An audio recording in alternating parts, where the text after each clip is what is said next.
Hi, I am Rafia. I will be talking about event rates of extreme mass ratio in spirals in Milky Way galaxy. So gravity is an indispensable force among the forces of the nature. It plays a critical role to the understanding of the universe from large-scale structures to the primordial universe. The story of gravity starts from the Newton's law of gravitation, which says that two massive objects will interact gravitationally by inverse square law. In 1915, Einstein came up with the idea of relativistic gravitational fields, which says that the gravity is not only the fundamental force, but it also signifies the geometry of the spacetime. As John Wheeler beautifully compactified the idea into a simple statement which says that spacetime tells the matter how to move and matter tells the spacetime how to curve. Gravitational waves are produced by rapidly rotating massive astronomical objects in the fabric of the cosmos. These objects are disseminating out to infinity in the form of periodic perturbations with speed of light.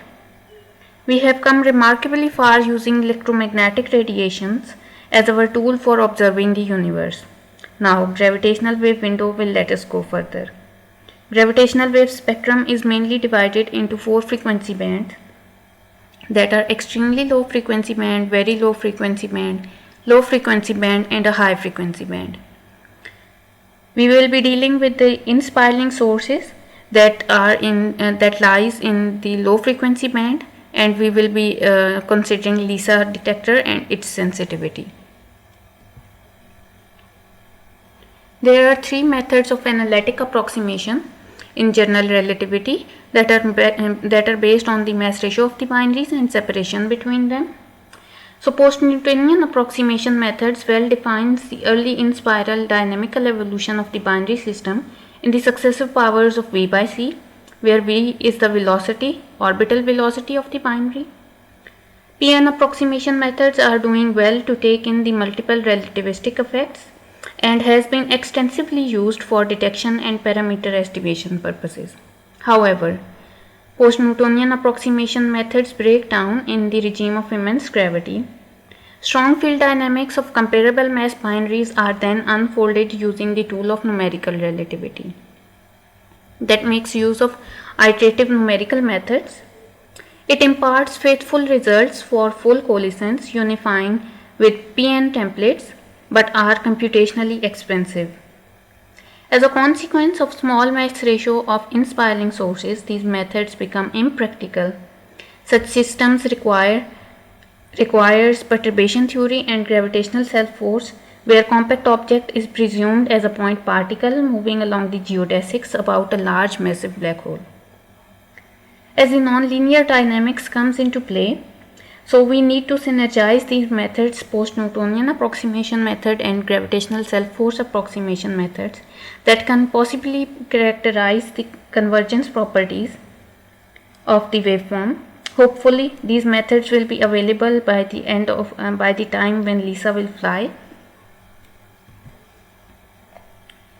So what are extreme mass ratio in spirals and what makes them so interesting and fascinating sources? Numerous galaxies embodies a massive black hole in their galactic centers, surrounded by the dense stellar population, encoding the rich information traces of their evolutionary epoch. MRIs are the binary systems that are formed when a compact object is captured by a massive black hole.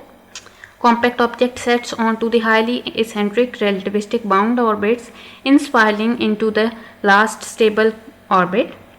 Compact object spends most of its time and most of its cycles in the vicinity of strong gravitational field before the final plunge. These sources will be detectable in LISA frequency band.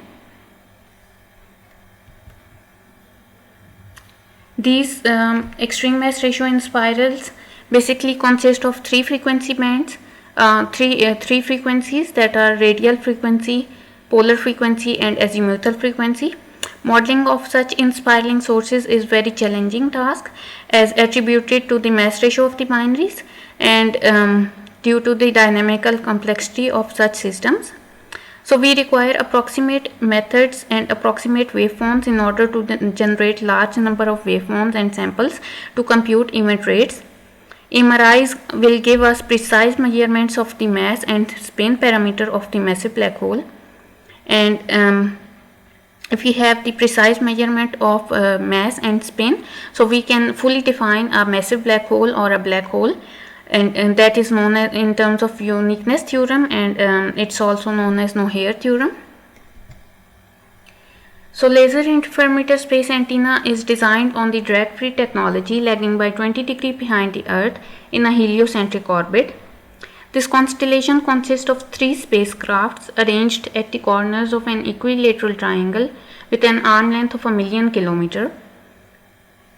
So it will be operational in 2034. In order to compute the event rates of extreme mass ratio in spirals in the galactic center or in the center of the Milky Way galaxy, we require massive black hole population, and we also need to compute the intrinsic rates of stellar remnants around the massive black hole. So we have used these scaling relations in order to compute these quantities, where we are ranging the mass of the compact object from 5.5 solar mass to 10 solar mass. And we are using 2 years LISA lifetime. We are assuming it to be 2 years, and we are taking prograde orbits ranging from 0 to 1. We are considering most optimistic cases. So in order to compute the event rates in the Milky Way galaxy, we interpolated our function and our scaling relations with the Dirac delta function, and we have used classic analytical clutch waveform model that is based on 17 parameters that fully defines the compact object and a massive black hole system. And if we ignore the spin of the compact object, and further system reduces to 14 parameters, and we reduced it to further 10 parameters by constraining the parameters of the massive black hole, that are mass of the massive black hole, distance to this source, and the sky location angles for the case of Milky Way galaxy. They are well known and they are well calibrated, so we used them. And here is the construction of an analytical clutch waveform model that is based on the Peter-Matthews sum mode approximations, and that makes use of Bessel functions and n-harmonics. Here are the time evolving equations of the orbital parameters that are given by post-Newtonian approximations. So here we are setting our parameters that, for extreme mass ratio in spirals for the Milky Way galaxy. We are constraining a mass of the massive black hole from a recent publication, and we have used the distance to the source, that is 8.232 kiloparsecs, and we are constraining the sky location angles that are well calibrated for Sagittarius A source. And other parameters, we are taking them from that were defined by the previous LISA data challenges, and we are taking the spin uniform distribution of spin from 0 to 1, and we are varying the mass of the compact object from 5.5 solar mass to 10.5 solar mass, and we varied the initial eccentricity from 0.15 to 0.25, and initial orbital frequency from 2 to 5 millihertz, and the rest of the parameters we set them from 0 to 2 pi. Signal analysis consists of signal basically is the sum of signal itself and the noise. So we are taking analytical spectrum of LISA detector, and in the case of LISA, we have 2 signals that are coming from different arms of the LISA detector, and we computed signal to noise ratios with using the inner product function, and we are setting the threshold value for signal to noise ratio to be 20. So here are some results that we found. We found that initial orbital frequency is strongly correlating strongly and positively correlating with signal to noise ratios, and also the mass of the compact object is weakly correlating with the signal to noise ratios, and the p values are very extremely small, and so our results are significantly very and they are very significant. So here is the correlatogram. That upper panel reads the statistical density contours and its variations, and the diagonal entries are two-dimensional posterior distributions, and the lower panels are the scatter plots and regression lines.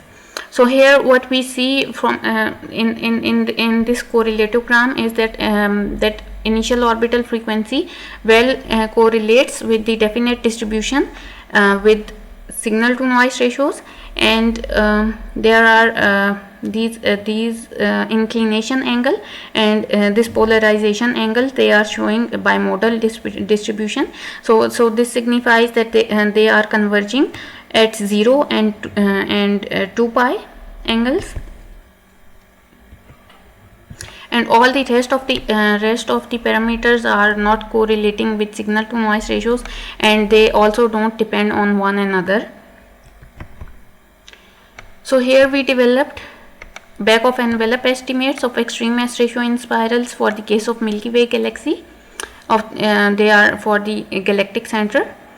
So this power law was computed making use of multiple linear regression method, but we used forward and backward stepwise approach, and then we compared it to the null model, and we computed variance inflation factor for each parameter indicating the absence of multicollinearity. Multicollinearity basically defines the correlation of one parameter onto the other parameter.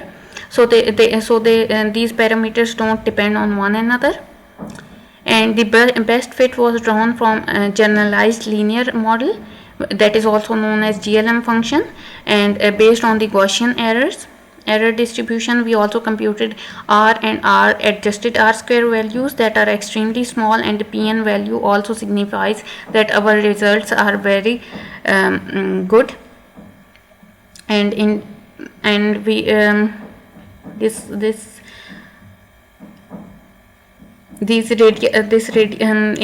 this case we found that radial parameter sweeps between 6.9 gravitational radius to 11.18 gravitational radius, and our fit is very good because we computed chi-square value as well, and it's extremely small. The more it's closer to 0, the more accurate the results are. So similarly here what we found that semi-major axis is negatively correlated with the signal to noise ratios. So it signifies that as the radius decreases, signal to noise ratio increases, and there exists a negative weak dependence of compact object mass in our results, although we made our results mass normalized. So this correlation indicates the mass mass of the compact object can still affects the MRIs, and there are not there may not necessarily be any reason for this correlation here, but for sure it is not for the reason of the shorter MRIs, and it may or may not be result of mass segregation effect. So furthermore, we found that we found 1.43 MRIs per year, assuming 2 years LISA mission. We generated 10⁴ mission realization. So 1.43 is an approximate and averaged event rate. So we are still regenerating these simulations, and we will be looking for truncated and non-truncated values. We are also planning to participate in LISA data challenges, and we want to include some supernova effects in these mission realizations. So we are still working on this project.